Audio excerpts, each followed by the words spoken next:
Hi, my name is Beth Tuminello. My channel is Mrs. T Chem Talk. I usually have chemistry videos or teacher technology videos on my channel. But this video is going to be how to get a mask that maybe has straps that are a little bit too long to fit you better, okay? And what we have here is just a regular, this is a Gap mask, and I have a t-shirt type mask that's been tie-dyed. This is a BioFit mask. This is an Old Navy mask. And what all of these masks have in common is that for some people, the straps might be a little bit too long. And now you can certainly make a knot at the end here, but what I find is that when I make a knot, I usually take too much of the material.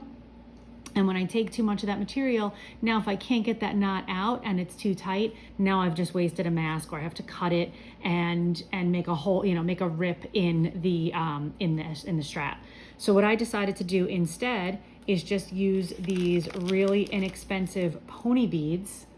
These are pony beads like you would find in a craft store, and it's pony like the animal, P-O-N-Y beads. And sometimes people put them on clothing, sometimes people use them for bracelets, sometimes people put them at the end of braids. So this is just a very easy to find bead. You might even have some in your house, which is where I found mine this morning. And what I did was I just fed those pony beads onto the end of the mask straps. And as long as you don't pull too hard, this actually gives you some resistance so that the mask will stay on. Now, if you're concerned that it's for a child and they're gonna just rip this right off, you can go ahead and make a knot at the very end of the elastic. And if you make a knot at the very end of the elastic, which wouldn't be helpful for sizing, it would still not really change the size much. Now that bead is protected.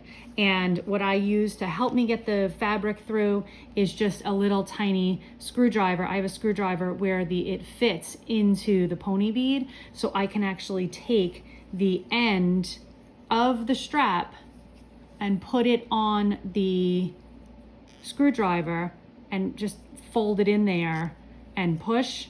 And at some point, with just gathering a little bit more, the fabric comes out the other end and I can pull. So hopefully that was helpful as we're going back to school and thinking about everybody wearing a mask and possibly having issues where the kids' masks or even the adults' masks are not fitting correctly. This might be helpful for like a $2 or $3 bag of pony beads with hundreds of beads in there. You can fit a bunch of masks. So hopefully this was helpful. Thank you. If you're looking for chemistry or teacher tech, please like and subscribe.